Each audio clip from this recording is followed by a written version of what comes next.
All right, guys, welcome back to our study in the Gospel of Mark.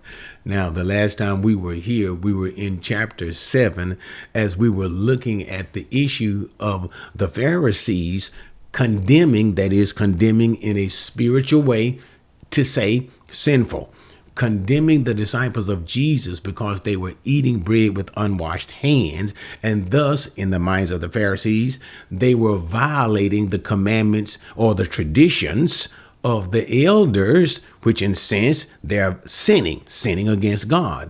And so Jesus reproved these Pharisees for their hypocrisy, in other words, their so-called obedience to God, in saying how that they took their own doctrines and their own teaching, the teachings of men, and elevated them above the written word of God. And thus he called them hypocrites. You're keeping what you say, but you're not keeping what God says. And he gave the example of how a man is responsible for taking care of his father and mother. But if this man would go to the religious leaders and say, I have dedicated those resources, not to the taking care of my father and mother, as the law says, but to something of God, I've dedicated this thing to the service of God, then the Pharisees relieved this man of his duty and responsibility given by the law of Moses and says, you're free. You don't have to take care of your parents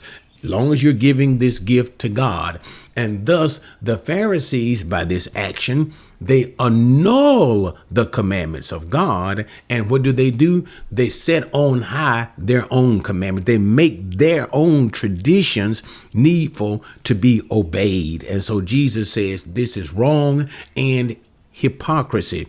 Then he continued on to demonstrate that it is nothing that goes into a man. You can eat anything that you want, or the point of it is external practices in that sense, that makes a man spiritually defiled, spiritually unclean. It is what comes out of the man. Why? Because whatever came out, it proceeded from the heart. It is the state of your heart. Your heart, what is inside of you, makes you unclean. And then he talked about a number of different things: murders, evil thoughts, adulteries, fornications, and on and on and on. But the point is, the issue is one of the heart. And so thus we see two principles. And he said, in the end, making all foods clean, preparing the disciples for a new doctrine that would be of Christ. That is, they will be able to eat all manner of foods. But anyway, if you haven't seen that, just go back and take a look at it. So we see two primary points. But again, let me bring us back to here. We want to remember, as we are working our way through this part in the Gospel of Mark, remember, Jesus is continuing the training of his disciples. So as we look at all of these events that are taking place, basically from now on, we'll let you know when the transition will shift again, and the transition will basically shift at the Garden of Eden. That's Garden of Gethsemane. I'm sorry. The Garden of Gethsemane, when Jesus is about to be arrested and then crucified. But from that point on, so we'll see basically three sections, if you'll let me say it this way. We see the first is the appeal to Israel as their Messiah. Jesus is doing miracles, signs, and notice what I say, it is so important, signs and wonders publicly unto Israel to prove, to attest to his claim of being the Messiah, the King of the Jews, the Son of God, so that Israel might receive him as such. What happened?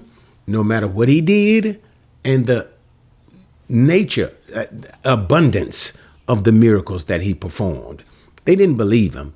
And in the end, the religious leaders said that he was demon possessed. That caused a transition or shift in the ministry of Jesus. And now he begins to concentrate on, that's why he started talking about the parables again, the new mystery kingdom, which would be the church. And the disciples, who would be the apostles, would go out and work in this mystery kingdom. But again, if a person is going to go out, if the disciples are going to go out to work in the kingdom, to preach the gospel of Christ, they need to understand Christ himself. They need to know about Jesus. So all of these things, so we need to understand, we need to look through this particular visor as we look at the events that are taking place here. What are these things saying to this end? How is it trying to teach or train the disciples for their future ministry? And thus we can apply right hermeneutics. When I say that, that means you can interpret the scriptures for the point that God is trying to make. We can always make a number of applications, probably infinite applications, but understanding the movement of Mark's gospel. Okay, so what? We're still in the training, and let's go on to the next section. So looking at this section here, that is, we will see the Syrophoenician woman, the healing of her daughter, and this particular event, and then the healing of a deaf man. How does this speak towards the training of the disciples? What does it say? All right, remember it that way. So let's begin. 24, Jesus got up and went away from there to the region of Tyre. And when he had entered a house, he wanted no one to know of it. He wanted what? No one to know of it, yet he could not escape. So let us stop here. And I don't want to do verse by verse. It's not really necessary, but I want to emphasize this point. Notice he is now entering into the region of Tyre. In other places, you see Tyre and Sidon. But the point is, he is basically going into this predominant Gentile region to escape the Jewish people. And I don't mean escape in a negative way, but escape in the sense of having time apart from them. Just like earlier we saw, I believe it was in chapter 6, yes, when he would, at the end of chapter 5 and going into chapter 6, he would tell the disciples, you need to come away by yourself for time of refreshing. But here, this is a coming away, not just simply for a time of refreshing here, but also in preparation as the teacher, the master teacher, Jesus is continuing to prepare his disciples. That's what I'm trying to drive home. That's what Mark is driving home. And notice, getting away from the people of Israel, the Jewish people, he goes into Gentiles. What is the expectation? It's not going to be many Jewish people there. And what else? And so thus, they're not going to be all over him, because notice, every time Jesus went anywhere around the Jewish people, they were all over him. But he wants to get away. He doesn't want anybody to know that he was there. So he goes to this particular region, but there's still the problem. His fame has spread abroad, even into Gentile territories. So it said, yet he could not escape notice. Even the Gentiles were taking notice of him. So what is the point that I'm making? Let me say this and move on, because I don't want to belabor this. I do have a tendency to do that. He wants to keep training. Okay, come on, guys. Come on away. Let's keep training and whatnot. So we need some private time between me and you for whatever we need to do. So I'm going to go over here, and still when Jesus gets there, what? Man, even the message about Jesus, the word about Jesus, especially, it's the word of his power that he can heal and deliver. This is just still, it's all over the place. It's even in the Gentile territories. Continuing. Okay. But after hearing of him, a woman whose little daughter had an unclean spirit immediately came and fell at his feet. And now the woman was a Gentile of the Syrophoenician race, and she kept asking him to cast the demon out of her daughter.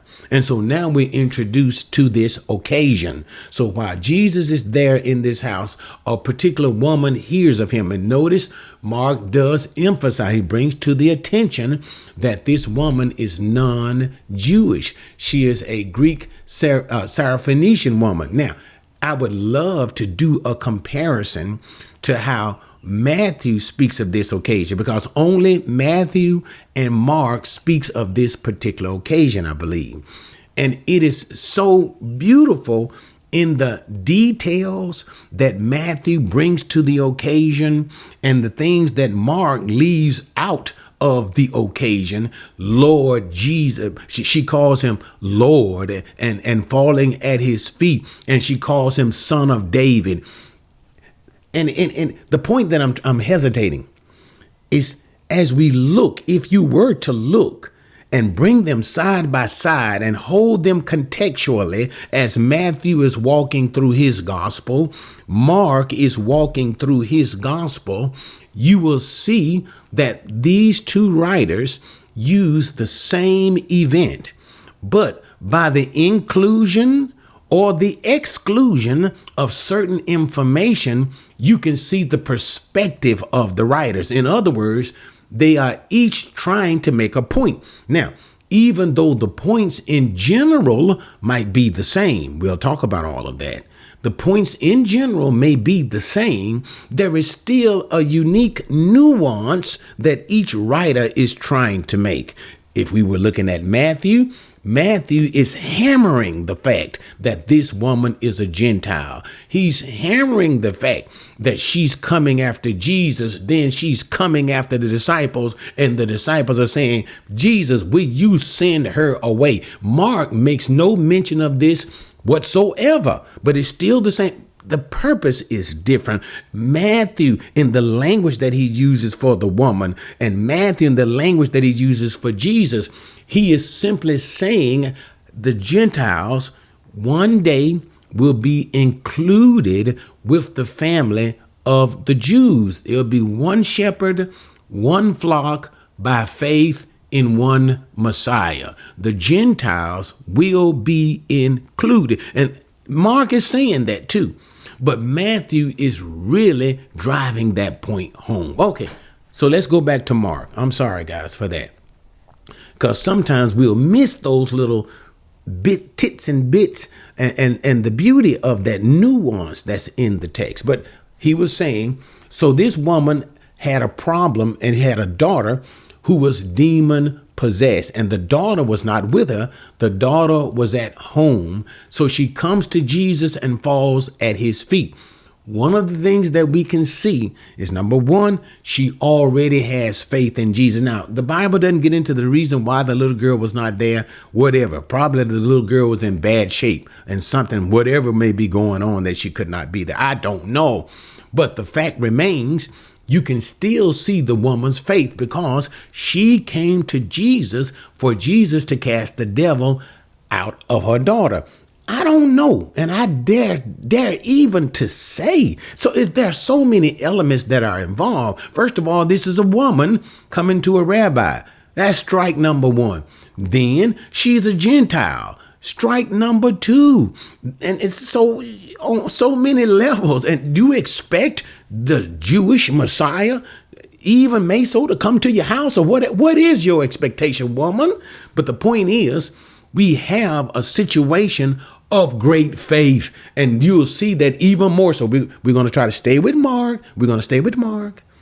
But even more so, you see that in Matthew's gospel, the faith, and Jesus commends the woman for the greatness of her faith. But anyway, so she comes to Jesus, falling down at his feet. So we see an act of not so much of worship, but an act of desperation. And she's pleading with him. She's begging Jesus to do something. The woman's in a desperate situation for the love of her daughter. So the situation of her daughter must be awful, just simply awful. And again, in verse number 26, the woman was a Gentile woman. She's a Gentile. That's emphasized here in the Gospel of Mark as well. This is important as well, too.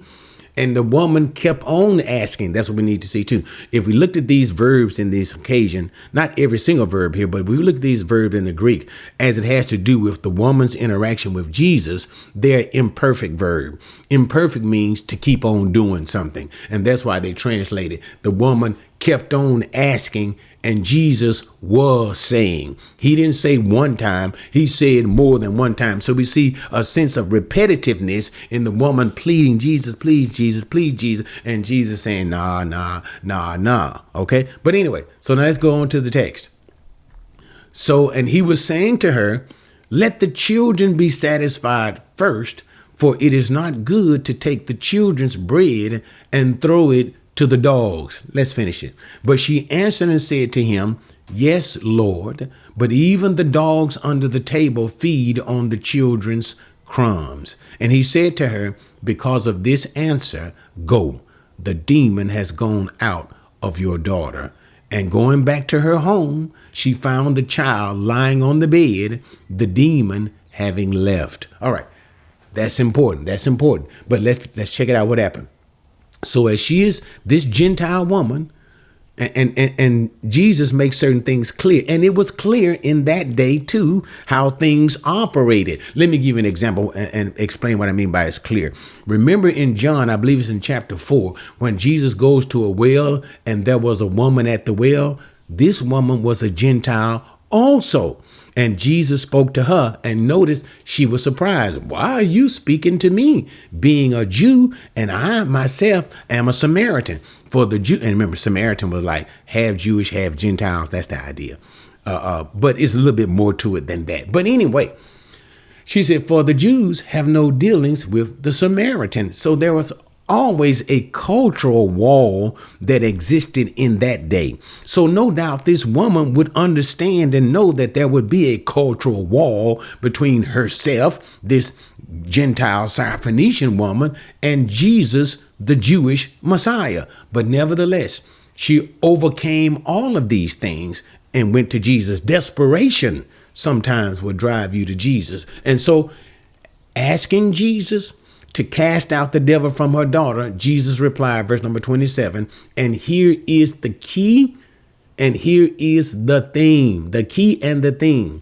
Let the children be satisfied first. Let the children be satisfied first. Then he continues to say, for it is not good to take the children's bread, throw it to the dogs. Let the children, in other words, Jesus came to the Jewish people. He was the Jewish Messiah. He was a benefit to the Jewish people. That is, all that could be benefited from Jesus. And think about this, the context of what we have, the healing, the casting out of demons, and whatever the problems might be, through the miraculous hand of the Messiah, the Jews had opportunity of receiving these benefits first. And again, let me show you something else too, guys. This statement is made nowhere in Matthew's gospel. The reason why I keep bringing up Matthew, not only because Matthew is the only one who talks about this event, but other than Mark, but Matthew gives a lot more information. And in the plenary of information that he does give, he doesn't give this statement. Mark alone gives this statement. Again, all of this meshes together with the context of Mark, with the audience and the intent of Mark. Who is Mark writing to? Mark is writing to a Gentile audience. Notice, what is the point that I'm trying to make? Let the children be fed first. That is an assumption. What? If the children are fed first, you are assuming that there is something that will follow.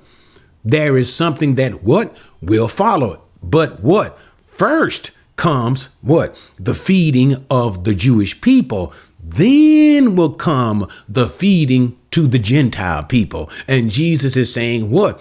It's not time yet. So you can see how in Mark's gospel here, that since that emphasis on the Gentiles, Mark's gospel, you can see that point. But then compared to Matthew's gospel, you can see him saying to the Jews, yes, Jesus is unto you. And yes, he does come to you foremost and even primarily. But make no mistake, this gospel of Christ will be unto the ends of the world, will be unto the Gentiles as well. So it's almost in a sense like for Mark, a comfort to the Gentile heart of the blessings that they have in the Messiah. And then for Matthew, it is like a statement that prepares the Jewish people to one day receive the Gentiles along with themselves in the Messiah. You see that nuance that's there? But the general idea is one day the gospel message will not only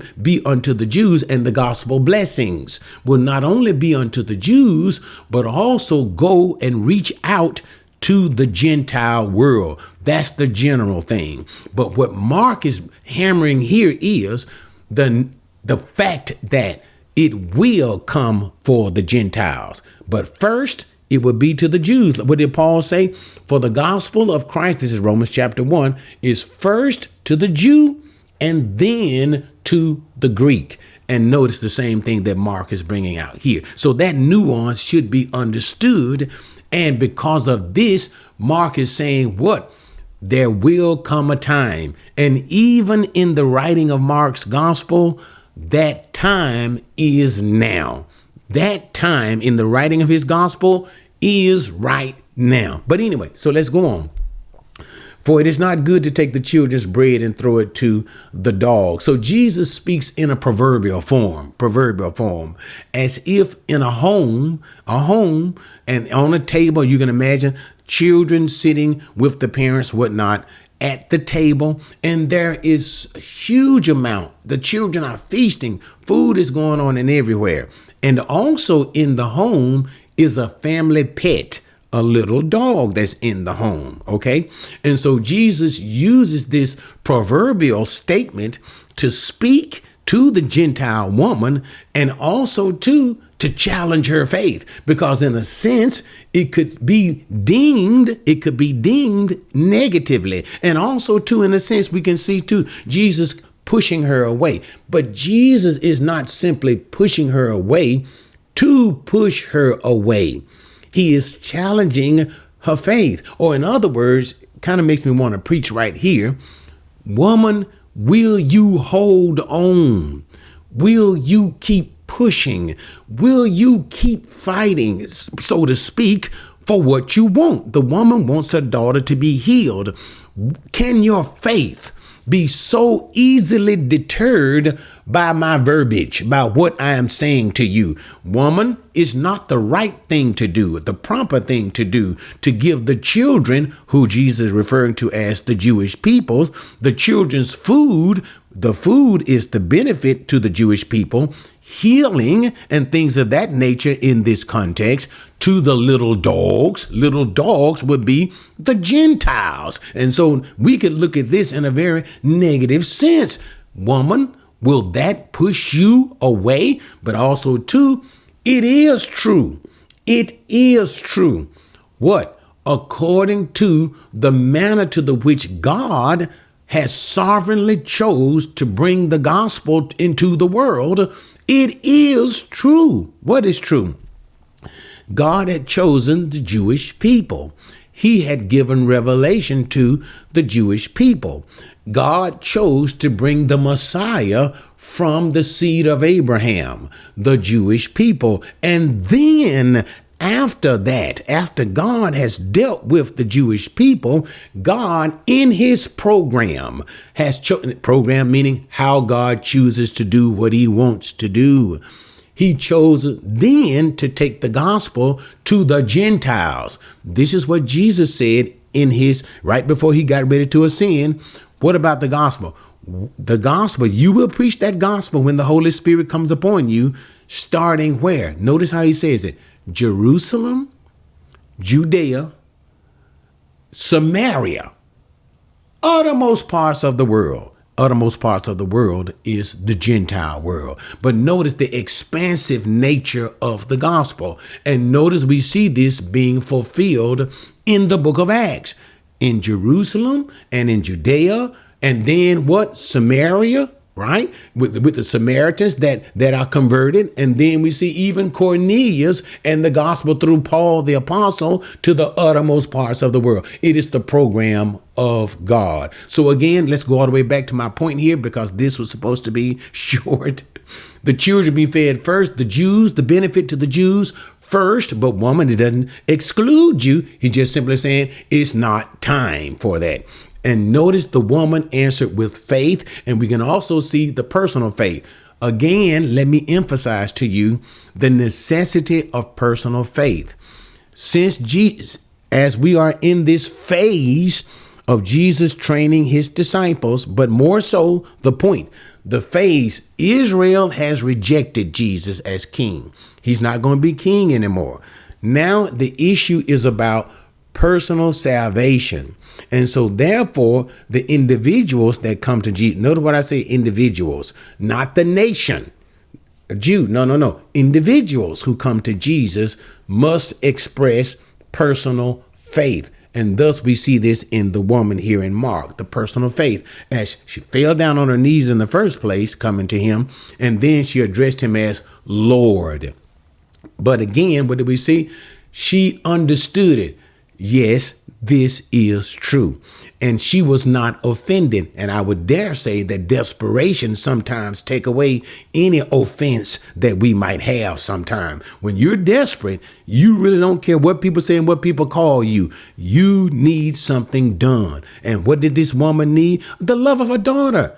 She desired greatly for Jesus to cast the devil out of her daughter, this demon spirit. And she answered, yes, this is true. But even what? The little dogs eat from the crumbs. I like that. Let me explain that to you because I'm going so fast. I'm assuming you guys know anyway. But just in case, imagine the table full of food, little children sitting at the table. You know what children would sometimes do? You know, two things would happen. Sometimes in the eating, food will fall from the table. And then other times, children themselves would give the little family pet dogs some food from the table. In other words, are not the blessings of the Messiah so great in multiplicity? The table is so full. It is so much for the children that even some fall to the little dogs. Don't they too, Lord? Don't some food fall to the little dogs? Yes, even I am a Gentile. Yes, I have no right at this time to ask of you anything. But yet, Lord, you are so great. Your mercies are so plentiful. Your blessings are so plentiful. Is there not something even for me? For me, Lord Jesus?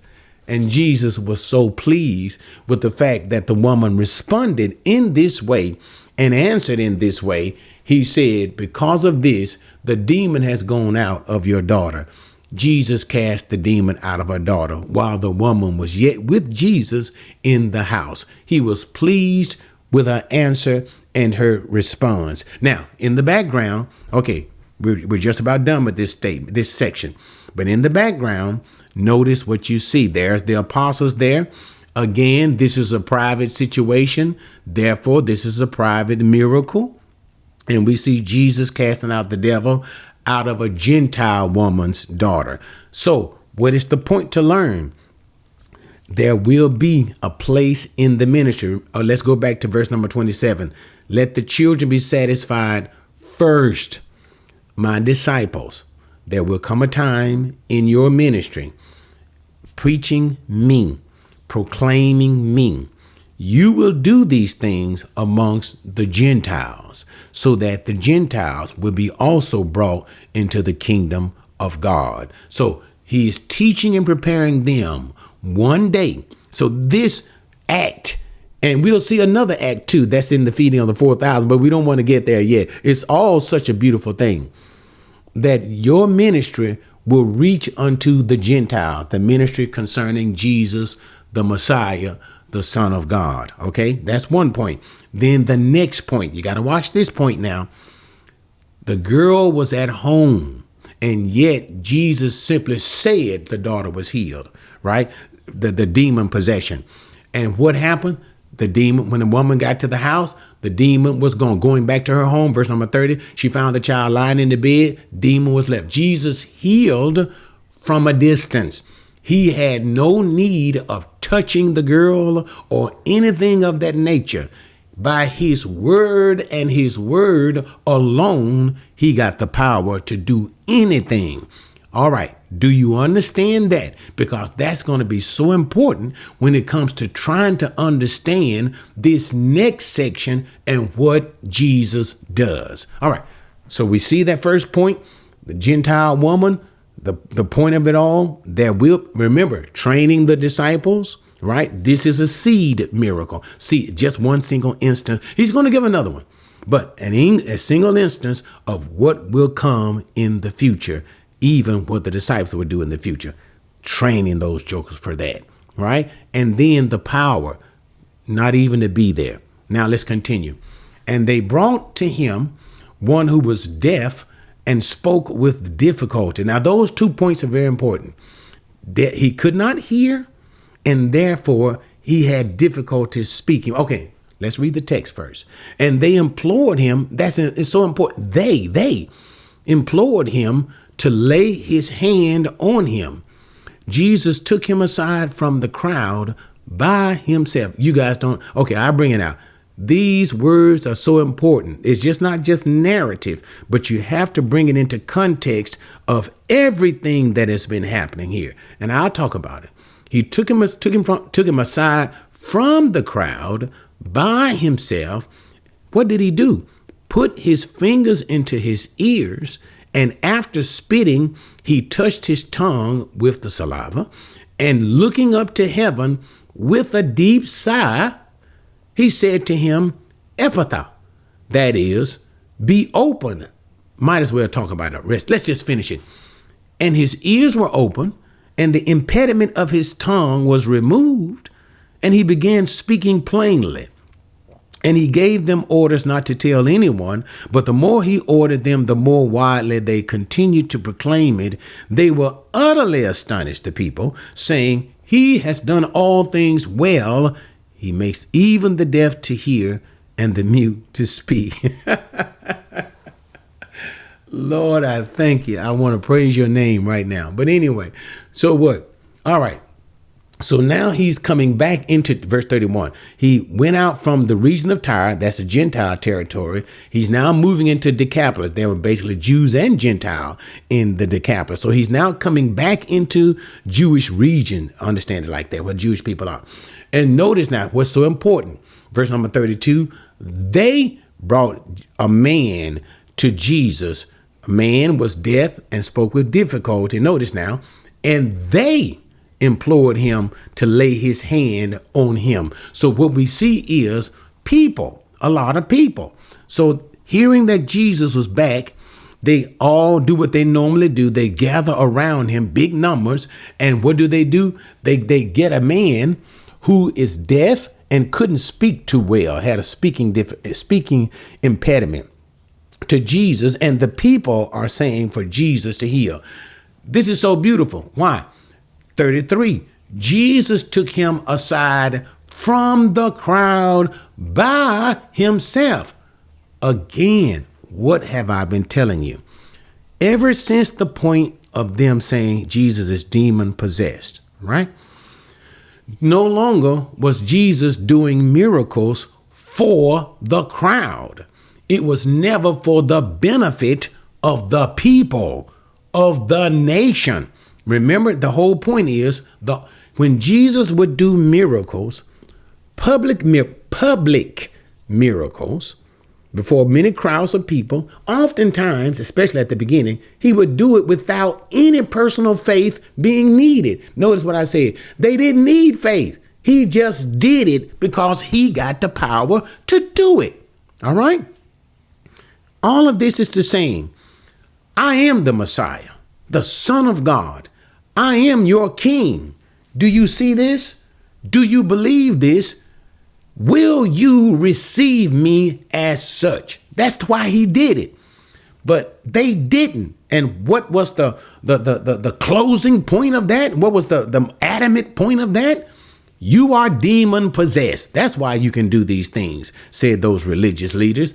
And Jesus said, from now on, I'm not doing any more miracles in the public. I'm not going to do it. I'm not going to do any miracle to give you a sign that I'm the Messiah. Son. I'm not doing that. I'm not going to be king to you anymore. From this point forward, I'm going to talk about this new mystery kingdom. Let's just simply say it again. The church is not simply called the church right now, but the church is going to be the church. And I'm going to focus my attention on preparing my disciples for their future ministry in the church. And anybody coming to me, whatever is going on, It is unto whatever is going on. It is unto your personal salvation. And so thus you need to express faith in me. That's what you need. We ain't trying to do stuff in front of the crowd. That's why it is so important to see verse 33. Notice 32 and 33. The crowd brought the man to Jesus, wanting Jesus to heal the man. They wanted to see and witness this. Notice, Jesus did not permit them to see and witness.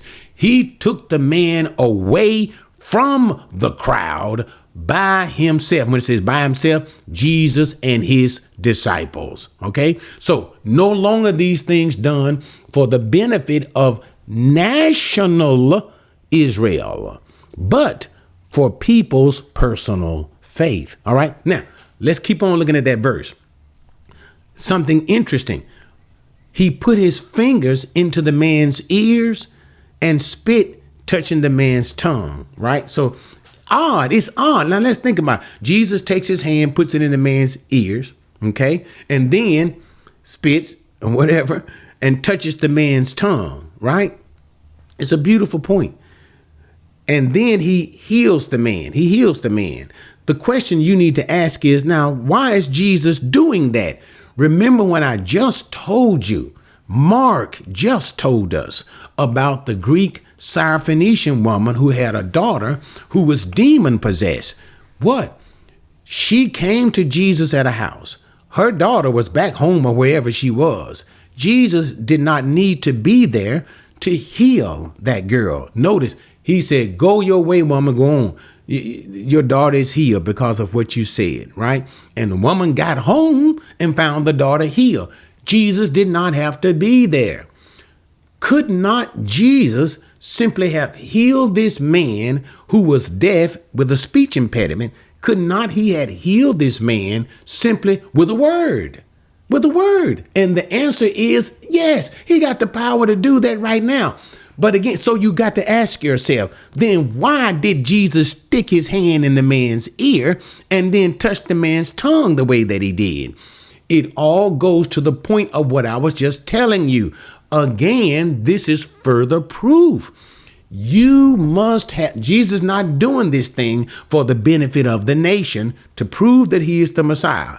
If he was in that part of his ministry, he'd have just healed the man. And he wouldn't have did all of that. He wouldn't have done all of that. Y'all, excuse me. But anyway, he wouldn't have done it that way. But he does it this way. Why? Because of the necessity of the man's personal faith. He needs to bring the man to the reality of what is about to happen and the man to believe that. It's about faith. And that's it. The whole point. As Jesus continues his ministry from the point of them calling him demon possessed, you are required to have personal faith. In other words, deaf man, do you believe that I can do this? But the man wouldn't hear Jesus' words, right? In order to believe it. So Jesus gives him a sign. And the sign is putting his hand in his ear. In other words, I'm about to heal your ears. I'm about to heal your ears. And what else? Touch the man's tongue. I'm about to cure your speech impediment. I'm about to do that too. Okay. And thus the man is understanding what Jesus is about to do. And the man can do what? Have faith in Jesus for the miracle. So you see what Jesus is doing now? He is bringing about the man's faith. He is operating within the confines of this man's faith. First, he didn't need to do that. In the first acting of the miracle, of his former miracles that he was doing for the nation, didn't need it. But now with the change in how Jesus is working now, you need to have personal faith. Do you see what I'm trying to say? But anyway, so now let's go. So that's what's going on. That's why Jesus took the man aside. And that's why he put his hand in the man's ears and touched his tongue. No more miracles for the nation. They are personal now. And the personal benefit is unto salvation. So this is personal. This is private once again. And then you need to have faith. You person need to have faith. Jesus can do it, but still you need to have faith. All right. Let's look at this continuing too. The miracle, the function of this miracle. It's a beautiful thing. Looking up to heaven with a deep sigh, he said to him, Ephphatha. All right, we talked about that, which is be open. Again, Ephphatha is basically Aramaic. And notice how Mark once again translated be open for his Gentile audience. Again, this is an indication that the Gospel of Mark is written primarily to what kind of an audience? A Gentile audience. Why? Because he translates the Aramaic words for the reader. If they were Jewish people, wouldn't need to do that. He would just simply say Ephphatha and be done with that, so to speak. But anyway, so we have that. But the important thing, the deep sigh, that's something that catches our attention because we don't normally see that with Jesus doing a work, a miracle.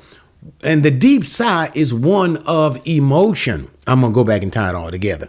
That should get you said, okay, well, why is Jesus disturbed about this? And I've heard some commentators, because of the plight of humanity, because of sin and this reason and that reason. Well, he was healing people all over the place. Well, why wasn't every time Jesus doing a miracle? Let's just go back to the previous miracle, the woman's daughter with the demon. Why didn't he deep sigh then? Why didn't he deep sigh when the man was on the pallet that was brought to him? Why? Jesus did. You don't see him deep sighing. So there must be a significance, a reason for the deep sighing. And let's bring this into context again. The man is deaf. He cannot hear.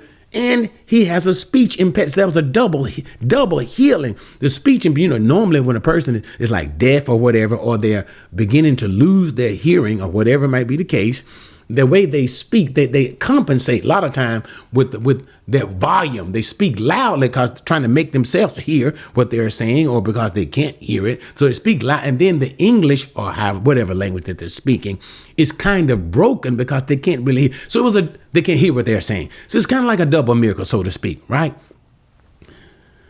The deep sigh. That's where I am. Let me tell you what's going on. The deep sigh.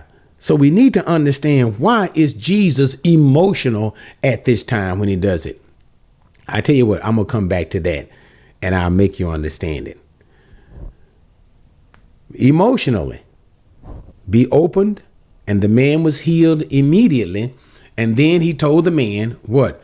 Don't tell anyone. Again, don't tell anyone why. He is no longer providing or doing public miracles for the nation of Israel to prove that he is the Messiah. He ain't doing that no more. He can, but he is not. Don't tell anyone.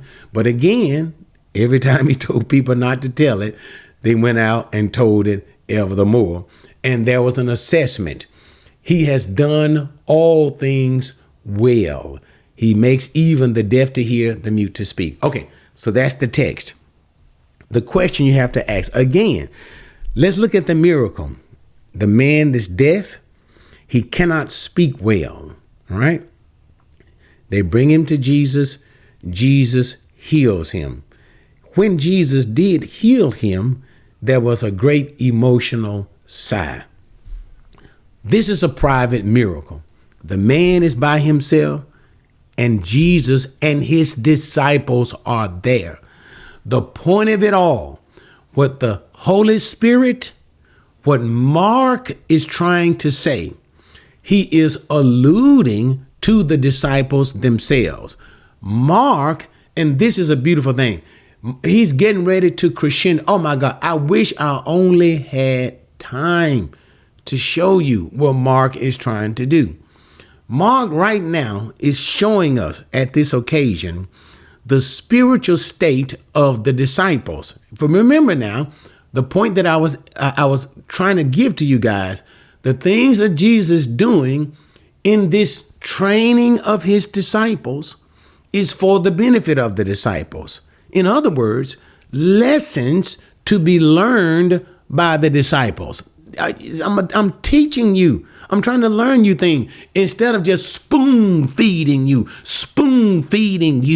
You need to be able to acquire of your own self spiritually what I'm doing and learn lessons about this thing to begin to be able to make applications about what I'm doing. So this thing, what?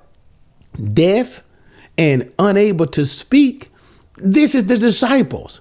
These are the ones who are commanded of Jesus, even not so much as right now, but remember early in the ministry, Jesus told them to go out to proclaim it. And this was simply for the preparation for Israel to receive him as Messiah. But they didn't. That time is over. That time is over. But you need to get ready for the new kingdom, the church. That even earlier about the Pharisees and the doctrine. Remember that? The last thing, eating bread with unwashed hand. And Jesus emphasized to the point of the disciples. What is the point? Stay with doctrine. Stay with the word of God. It's not about you, my apostles, creating rules arbitrarily of what you want to impose on the church, but the will of God for the church. Let that be the word. What did Paul say again in 2 Timothy chapter 4? What did he say? Preach, Timothy, the word. Stay with the word and nothing more than the word. Don't do what the Pharisees did. Don't add to the word. My disciples, when you go out laying the foundation for my church, you understand that? And so again, look at the Syrophoenician woman. One day you're going to have a ministry to the Gentiles, but first your ministry will be to the Jews, and later on your ministry will spread as far as to the Gentiles. But what? There's a problem. You know, here's this deaf man. And this deaf man, if you allow me to say it this way, is literally representative of you, my disciples. You cannot hear. You're not hearing what I'm trying to say. You're not receiving what I'm doing.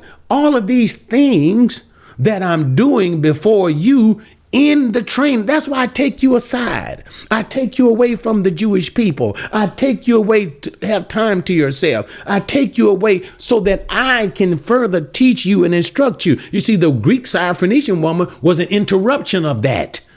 She interrupted this. But nevertheless, I do these things to train you for your ministry. But you ain't getting it. And so what? Notice, here's the point. You see, what I'm talking about is why he sighed, a deep sigh. Remember, Jesus did a lot of miracles. You never see all the deep sighing stuff. You saw the crying at the tomb of the weeping of Jesus at the tomb of Lazarus, but that was the weeping because of unbelief. But nevertheless, we ain't there. The sighing is with respect to his disciples. Why? Can I do it like this, guys? Jesus, let me, as if I'm Jesus. Lord have mercy. They just not getting it. My people, my disciples. How in the world you guys gonna do what you need to do if you don't get these lessons I'm trying to give you? You need to understand, because why? You need to understand, in order to do your job, you need to really understand who I am. But the problem is you are deaf. You just wait. I'll talk about that just to help you out. But anyway, so this is what the deep sigh is all about. And this is what the point of it all is, right? That it is a reflection spiritually of the disciples themselves. Just remember that point. It is a reflection of the disciples themselves. And then it ends out in the end of it. What? The people rejoice once the man comes back and they see the man can speak and can hear. They're rejoicing. And what do they say about Jesus? He has done all things well. And again, you can see, in other words, there's nothing bad that we can say about Jesus. I don't care what you want to say. There's nothing you can say about Jesus. But here's the good thing.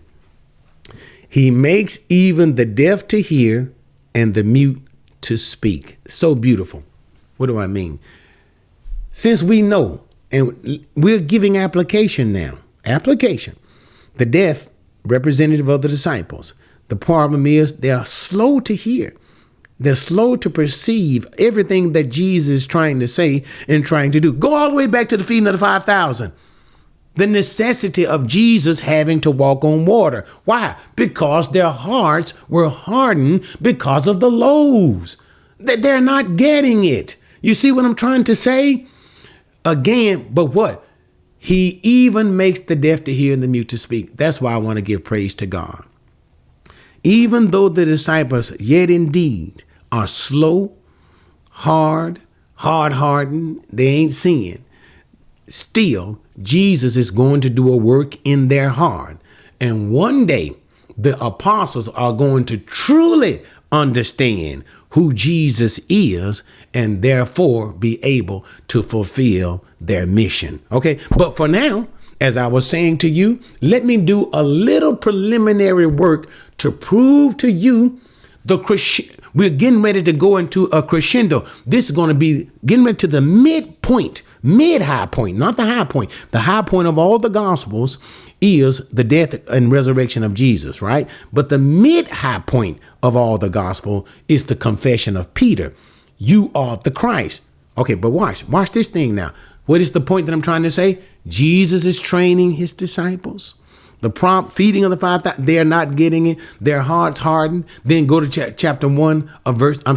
chapter 8, verse number 1. We ain't going to go through it all, but the feeding of the 4,000. And from the feeding of the 4,000, again, another demonstration of power. And the Pharisees come right after that. And the Pharisees want a sign from heaven and all of that. And Jesus tells his disciples to get on the boat. All right, let's get ready to go. Get on the boat. And he says, beware of the leaven of the Pharisees, using that thing about the bread. Why? And the disciples are still confused, thinking that Jesus is mad with them because they brought no bread. And notice the point. I'm in verse number 8. I'm in verse number 17. Of chapter 8. I know I'm premature, but this is how you got to see it. Jesus, he said, why do you discuss the fact that you have no bread? Do you not yet? See, I'm about to preach now. Do you not yet see? Do you not yet what? See or what? Understand. Continue. Listen. Do you have a hardened heart? Watch it. Keep going, Jesus. 18. Having eyes, do you not what? He's talking to nothing but the disciples. You got eyes to see.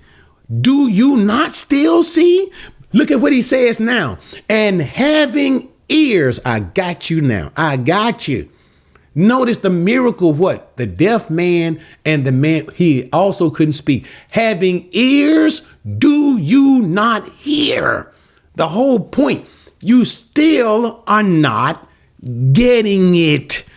You're not understanding who I truly am. That's why it all goes. Look, and if you keep on going to the end of chapter 8 with Peter's great confession. In other words, good boys.